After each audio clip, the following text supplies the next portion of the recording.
Hello and welcome back to my channel. Today I'm going to be doing my weekly wrap-up. So I read from last Monday all the way into this Monday at like noon. I finished a book. So I'm including it as well. 7.5 days, 9 stories. I'm super happy with that. Who knows what's going to happen for this upcoming week. I'm just glad that I'm finishing stuff.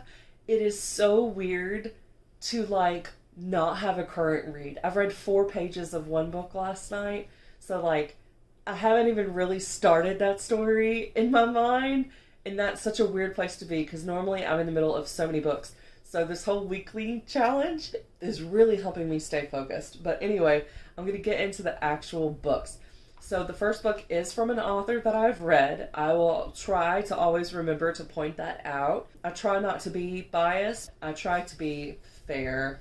And I don't shy away from rating under 5 stars, even though that's kind of difficult. The first book that I read this week was Cupcakes Fit for a Princess, which I gave 3 stars. A baker enters a competition against her rival and 6 others to win $10,000 and possibly the heart of the prince and his daughter. If you have a sweet tooth, you're going to need some sweets on standby when reading this one, because there are so many descriptions of cupcakes that you're going to have to eat your sweets. I really like the descriptions. It definitely put me into the whole caking competition mood. I love shows that have baking competitions, whether it's Nailed It or Is It Cake. I have to watch them all. So I was definitely into this book for that reason. There's also a lot of disasters that happened, and even toward the end of the story, you're like, what else can go wrong? And then, of course, things go wrong. There is some suspect sabotage possibly happening because there is an enemy baker in here. I did not like that baker person either, so I was like, he needs to go down. It was a fairly easy read. However, I did have some things that I did not like about it. I did not like the easy solution ending. I felt like it kind of took away from all the struggles that happened earlier in the story, and I wish it would have been more clear-cut, decisive. Also, the romance didn't feel developed, so the ending felt unrealistic with the epilogue. It felt like a big jump. And if that was going to be the jump, then I needed there to be more of a strong meet cute that gradually developed in each of the chapters. And it just kind of felt like wham bam thank you ma'am. And then there was also a few inconsistencies where things were completely contradicted from one chapter to the next. And there were a lot of editing and formatting issues as well. Next up, we have Crimson Kingdom, which I gave 5 stars. I've met these authors as well. So this is the 3rd book in the series that's Rowan with the Lachlan Treaty. So this is like the 2nd series set in that world. You can read the series separately, but there are cameo appearances with the 3 main characters from the 1st series that follows Charlotte. So if you don't want to be spoiled about how that love triangle goes, then you're definitely going to want to read the prequel series first, because you'll know who Charlotte picks, because that's the parents of Rowan. Yeah. Anyway. I love it. It's interesting because I enjoy it so much when I'm listening to it, because I listen to the audiobooks, and then I immediately forget it, and then I have to sit there and think what happened and remind myself. But usually that would be a bad thing to be slightly forgettable, but these are just so enjoyable that it all just kind of mashes together in my head, and it's hard for me to separate what happened. And because I read the series really weird, I read the first 2 books of the Rowan series, and then I read all 4 books of the prequel series, and then I read book 3 of the Road series.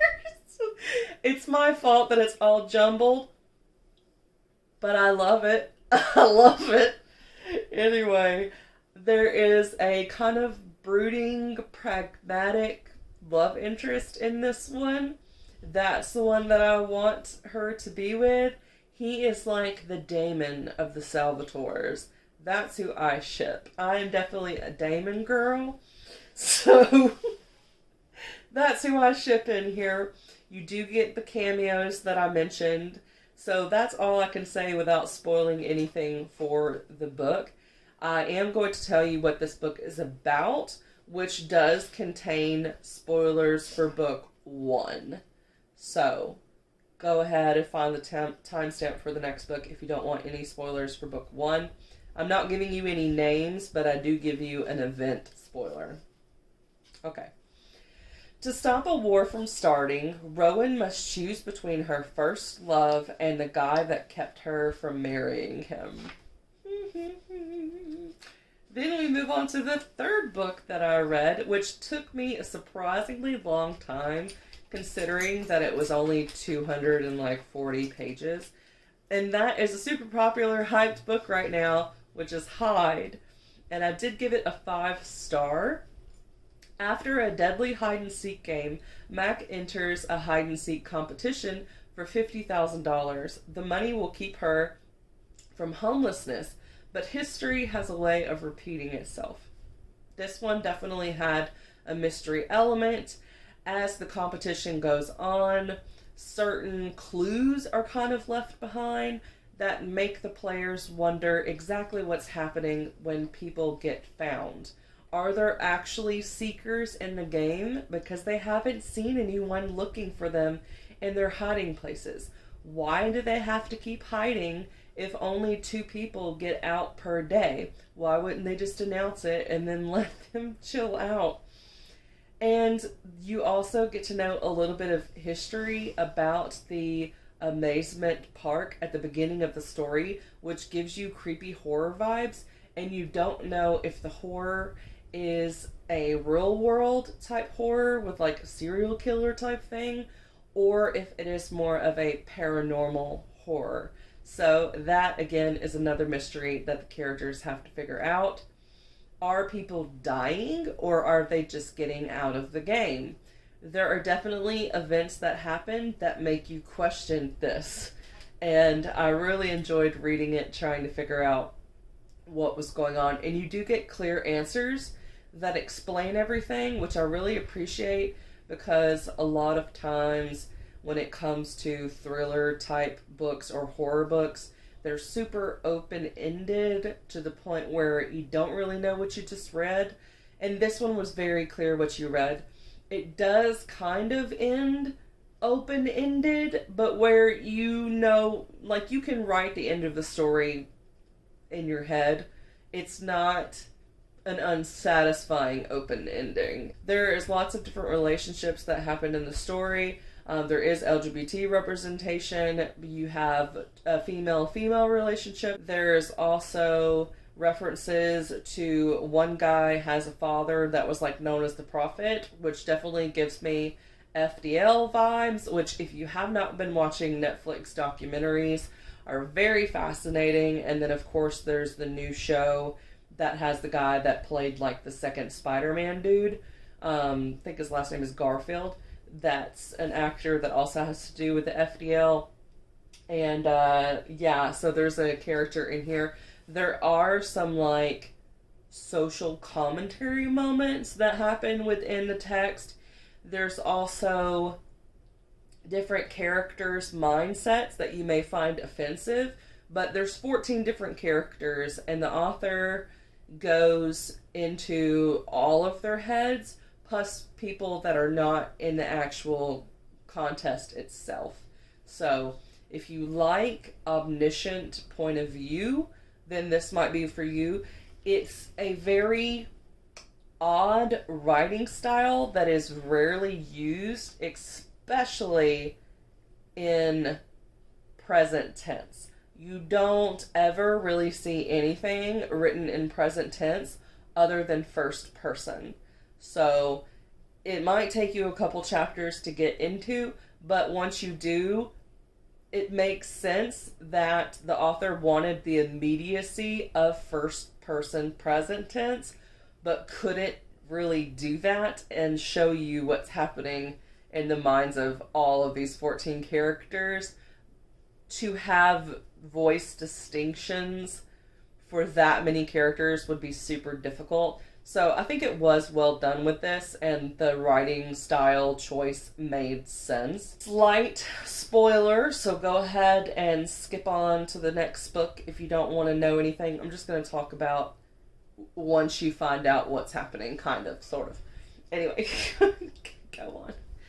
So, blood is at the camp, and they're like, did someone get killed here at the campsite, or is someone trying to make us think that someone got killed so that we'll be scared and leave the game? There was also like a necklace that was found, and there was a shoe that was found, and then there's a part where they're seeing and they think that there's a guy like chasing this girl, but they can't see it. But it's one character can't see it and the other characters can. I thought it was super interesting. So yeah, it definitely does go into the whole paranormal part of the horror. And it's like this religious, sacrificial curse that they kind of done so that they could maintain their wealth through the generation and their people would be safe. But then they're sacrificing part of their bloodline to keep the curse going. It's like a positive curse for them. I don't know how to explain what I'm saying, but yeah, it was creepy and it was interesting. It took me so long to get through it, I think because of the writing style, because it's an odd writing style, but I liked it, so that's why I gave it 5 stars. Oh, and I liked that there was a military character in there. I will say that though this is her like adult debut, it still read very much as YA to me. The characters were like 18 to 22, but they didn't read like adults at all, except for Ava. Not the social media Ava, but the military Ava. That was the only one that really felt like an adult. The rest of them felt like teenagers still. I don't know. Alright, moving on. The Reunion. I gave this one 5 stars. This is my second Meghan Quinn book, and I really enjoyed it. This one was different than a lot of stories that I've read. I think it's one of the first of its kind that I've read that have had so many couples where everything was happening at once. Not where it was like, for instance, I've read A Christmas Story where you see 5 different couples, but each of those couples have had their own solo book. So it's kind of like a reunion book in that way. This one is not that. Like, the romances are happening all at once, like full individual stories, but all in one book. So, yeah. On the eve of their parents' anniversary, these 3 siblings come together to throw them a party. Too bad past events and current goals have driven a rift between them they may not be able to fix. So you have Cooper and Nora. After a one-night stand with his ex-wife's BFF, the last thing Cooper wants to do is get her to make a cake for him a year later. It should be a simple task, but his siblings override him at every turn, and his feelings for Nora haven't changed. So Cooper is adopted. He is the recently divorced. He's been divorced for like 2 years. And his dad has Parkinson's disease. He feels like he constantly needs to prove to his parents that he was worth them choosing to adopt. So he stays in their hometown. He's always going over to their house and helping them out. And that also makes him upset with his brother Ford, because Ford is trying to change things with the business and also making decisions about this party, but he's not the one that's home with the parents all the time. So Cooper feels like, why don't I get more of a say? Considering I spend more time with them, I know them a little bit better, and the other two siblings are just wanting everything their way, which brings me to the sister. So the two guys are both adopted, and the sister, I think, is the biological child, and I believe she's also the youngest child. So Beau and Palmer is the girl, haven't seen each other since he rescued her from a fire when they were teenagers. Now he is a doctor and she is homeless. So she was living in New York. She was like a social media type person, making money that way, and she no longer had enough money to afford her apartment in New York. So she got out of her lease and now she's coming home. Little does she know that her parents are putting the house up for sale. And she was planning on staying with them for the next couple of months to save money and kind of figure out what she was going to do with her life. So her plans are completely upended. And she's also trying to plan this party. And she's keeping the secret that surrounds the fire that happened when she was a teenager that also caused a rift between her and her siblings.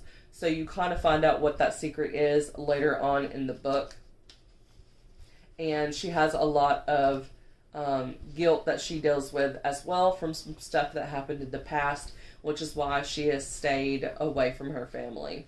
So then you have Ford and Larkin, who work together. Larkin is Ford's assistant, but the lines between friendship and co-worker have long since been blurred.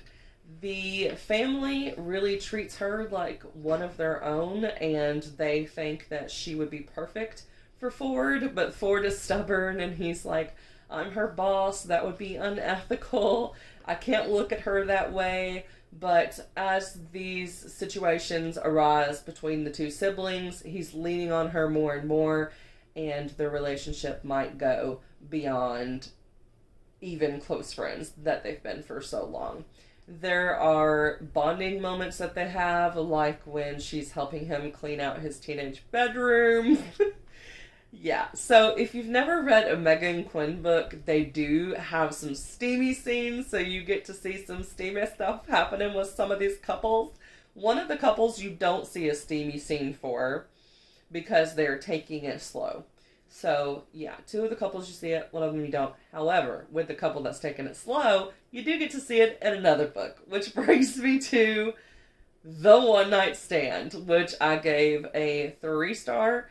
This one really just got a 3-star because it was short and I didn't have enough plot going on for me to really give it more than that.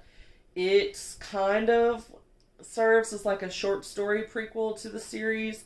So 2 years after his divorce, his parents are ready to play wingman, but the girl who catches his eye is the last one he should be with. So this is literally about him and Nora, and that's the ex-wife's best friend. They have a one-night stand. The parents set them up at a bar to talk to each other. And then, of course, he's like, oh crap, I just had a one-night stand with my ex's best friend. Probably shouldn't do that. So you do get to see the steamy scene, and you get to see the whole mental dynamics going through his head when they lead up to the one-night stand and then after it. I literally just told you everything that happens. But if you read the other book, you know that that's going to happen. So, like, it's literally the one night stand. It's like a couple hours, the whole story. So, yeah, if you want to read it, you can read it. I feel like that was also in the blurb. So, I didn't really spoil anything that wasn't in the blurb. The blurb told you everything that happens because it's so short. Anyway. Alright. Next up, we have Smoky Mountain Comfort, which I gave a 5-star. This is another one where I've met the author in person. We had an in-town signing where we met. So this is a Christian romance.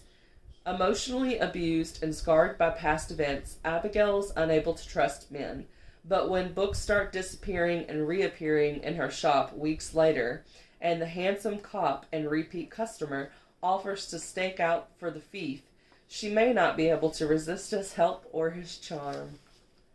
By the way, I'm coming up with all these little blurbs that I give y'all. It's kind of cool practice for writing my own, but they're like super short. Let me know if you like them. So, yeah, this one has like an old school writing feel with like a historical type element, even though it's definitely not historical. It's contemporary, there's mentions of computers. It just feels like old school small town charm. I don't know how to better describe it.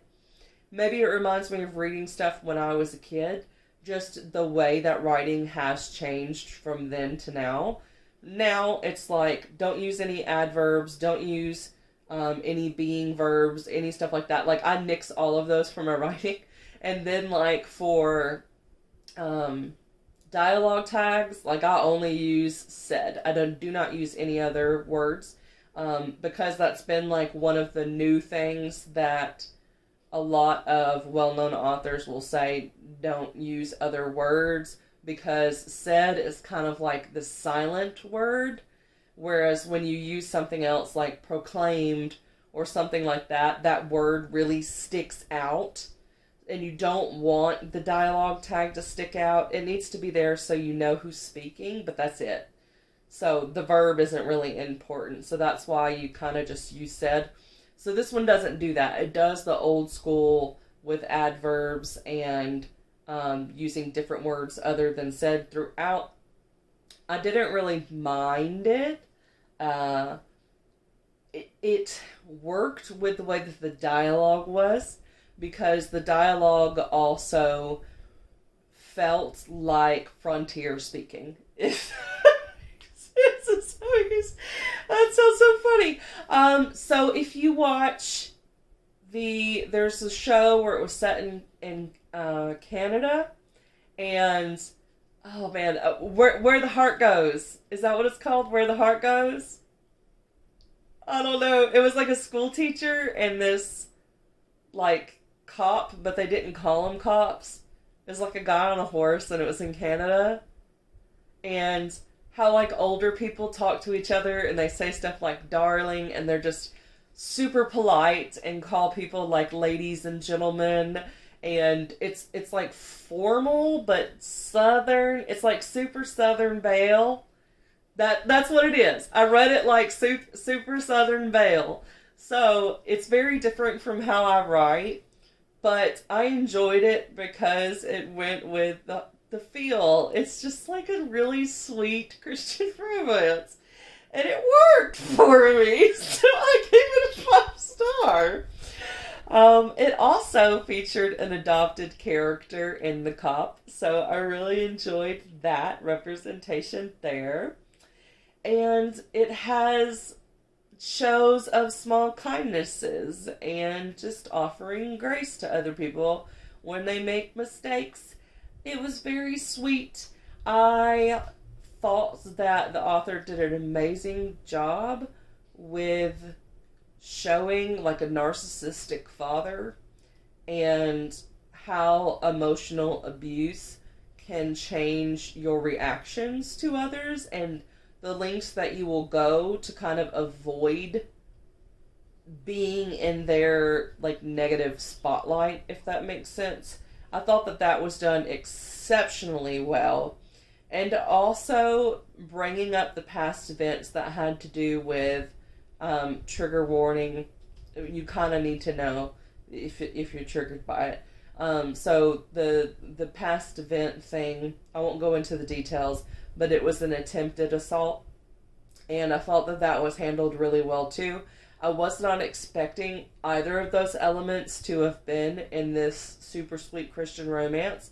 So I was really happy to see a little bit of like the gritty stuff, because I think that's something that a lot of Christian stories skim over and don't show. And I love seeing stuff like that in books because it's realistic. Moving on to the next book, Smoky Mountain Christmas. I also gave this one a 5-star. Yes, I will totally admit that there's definitely insta love, but I didn't care. I didn't care. Oh, caught in a snowstorm while broken down in the middle of nowhere, a cowboy comes to her rescue and brings her to his family home for Christmas. This one, again, not holding back any punches, has a character who has endometriosis, which I never see talked about in books, so I like that.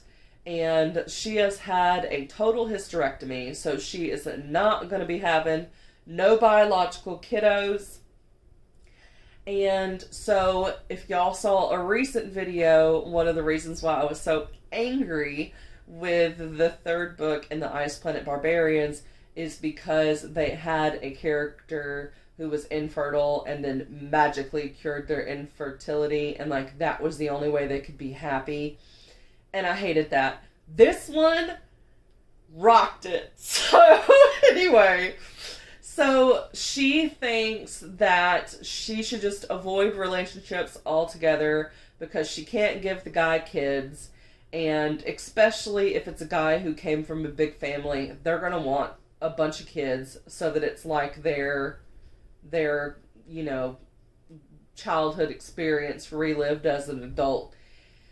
So whenever she sees this guy who comes from this large family and she's starting to like him, she's like, I should pull back. I shouldn't feel for him at all because he can't like me. And then she finds out that half of his siblings are adopted, and he treats them just as he would any of his other siblings. And she didn't even think that they were adopted. Like, they even kind of look like they belong too. It never crossed her mind.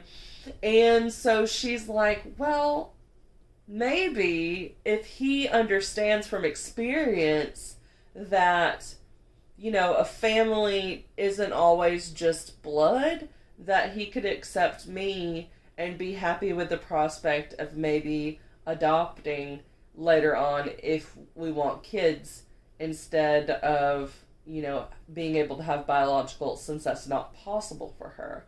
So the story is kind of about her learning to accept herself while doing lots of fun Christmas games, and then figuring out, does she want to risk her heart and take her chance on this guy, since she thinks there's a possibility that he may be the one guy to fully accept her as is. So really love the messages in the stories that are in these. They're kind of like novellas. They're around 100 pages. So it's a quick, sweet little piece. I really like it. I am honestly addicted to the series, so I'm definitely already started book 3, Smoky Mountain Temper. That's the one that I'm only 4 pages into, so it's not part of this vlog, but it will be next week. But anyway, yeah, I really liked it. Plus, there was cameos from the couple that was in book 1 and this one, so you get to see how their relationship progressed a year after the previous one ends. So I really like it. I'm super glad that I met this author. It makes me want to start writing some Christian romances too. So yeah, 5 stars for both of those. Then we've got That Night, which I gave 3 stars. I might wind up changing this to 2 stars. I feel like I was being a little gracious with my 3 stars this week, and they probably should have been 2 stars. But it was fine. Anyway, good girls don't die from heroin. But that's exactly what happens the first time Kayla tries it. And now her friends and boyfriend are left to carry on, missing her and being harassed by the living. So there was a lot of good points that were in this story. There was another character who had a friend who died from a heroin overdose. No one ever talked about that girl's friend. And this girl was also black, which feeds into how the media will present the tragedies of white people sometimes. And then the same thing will happen to a black person and they don't show it because it's not as sad for them, so it doesn't make as good news. And that was kind of one of the points that was happening in this book as well, was that this girl, she was everyone's freaking out, and they've got all these counselors here because this girl who had good grades and played soccer and had a good boyfriend and friends, and just her reputation was spotless. Everyone's all sad about her drug overdose, but why is it that death is sad, and yet, my friend's death wasn't sad, or people that actually were drug addicts. Like, why is their death less meaningless if they were struggling with drug addiction? Like, it shouldn't matter that the one girl had only tried it one time and happened to die versus people that had done it multiple times and died. Like, both deaths are equally tragic. So that was pointed out. There was also kind of the lead-in where you get some background about the girl who died and the fact that she had had a sports injury, and so they had put her on medication, and then the doctors took her off the medication and said, well, the x-rays are saying you're healed, you don't need this stuff anymore.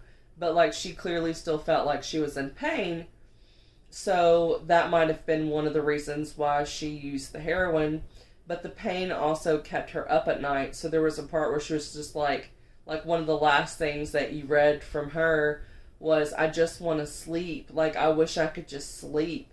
You do not have great decision-making skills if you don't have sleep. You can hallucinate if you go so many hours without sleeping. You can have heart arrhythmias. Like, there's so many negative things about not sleeping. So for this character to have been in pain and she's getting very little sleep over a long period of time, yeah, it might cause you to be like, I'll take heroin so that I can pass out or something. It doesn't tell you the exact reason why she did it. And that's part of the author's point, was that, one, sometimes as a survivor, of someone that you do know that passes from drug overdose, you don't know the exact reason why they did it. But the reason doesn't really matter. Like, it's still like a death. So the end of this did have an author note, and this is the part where I was like, it made me like the story more, where the author was talking about that, she had lost someone when they were young to drugs, and there was other families that she had talked about where there was like 3 or 4 people that died. And so she was like referencing that. So with the one girl, like having a friend that passed and it just kind of like going by the wayside. And then also with this story, the one girl who passed that was more popular, people who were still living also got harassed, where people were making up lies and being like, oh, she was pregnant, or oh, she was just a drug addict. And they were just like harassing the living about the person who died. Like, that really happened to people she knew, where they're like, just talking bad about the dead. So it was interesting. I wouldn't say that it was an enjoyable read. It's definitely about grief. And yeah, so I don't know. That's that one. And then the last one that I read that I finished today was Shadowsong, which I gave 1 star. So the real world isn't all it's cracked up to be. That's all I can really say about the second book in this series, because I can't really tell you anything without telling you about the first book. So this one does have the Goblin King, but the Goblin King doesn't really have much of a presence in the second book. And the romance that you got to see in the first book and the absolute creepiness that was in the first book didn't really go over into the second one. So I was honestly bored, because the thing that I loved about the first book was the atmospheric underground setting with the Goblin King and the complicated romance and just the history of how he became the Goblin King and all of that stuff really intrigued me. Like, it was an amazing standout book. There's nothing like it. But the second book, I was right to have avoided it for so many years, because I just knew after I read the first one that another one didn't feel like it was necessary, even though the first one didn't have a perfect ending, if that makes sense. But the second one didn't have a perfect ending either, and I was just bored. So I am happy with the first book, and I don't need the second one to exist. So I'm glad I read it so that I knew for sure, but I do not think I'll ever be rereading it. And I will honestly probably unhaul it at some point because the first book's where it's at. Like, I literally finished this book at like noon today and I already forgot the specifics of the ending. It hasn't even been the whole day since I finished it, and I already forgot the specifics of the ending because it didn't feel very clear. Like, some things happened, but I'm like, why? This isn't the ending I want. I don't understand. Oh, anyway, those are the 9 books that I read this week. Anyone want to leave a guess in the comments as to how many books I will read this coming week? Keep in mind that it'll only be like 6 days unless I also include Mondays, since I tend to film these on Mondays because I work on Sundays for 12.5 hours. Anyway, I'm going to go ahead and end this and edit it tomorrow and upload it for y'all for Tuesday. And I'll have another video on Thursday. Don't know what it'll be. But my plan from here on out, I'm going to attempt to post videos on Tuesdays and Thursdays because I work on the weekends. So I can film Monday, post Tuesday, film Wednesday, post Thursday. That's kind of my plan. I've already picked out my TBR for August because I am definitely taking part in Aurelium. So hopefully y'all are doing that too. That'll be a lot of fun. I am going to read possibly a complete series from my childhood, so y'all will get to hear about that soon. But anyway, thanks for watching. Again, links and everything for all the books are down below in the comments, and well, not comments, but the description. Don't forget to subscribe if you like this video, and like it, share it with your friends. I don't know. I will see y'all in the next one.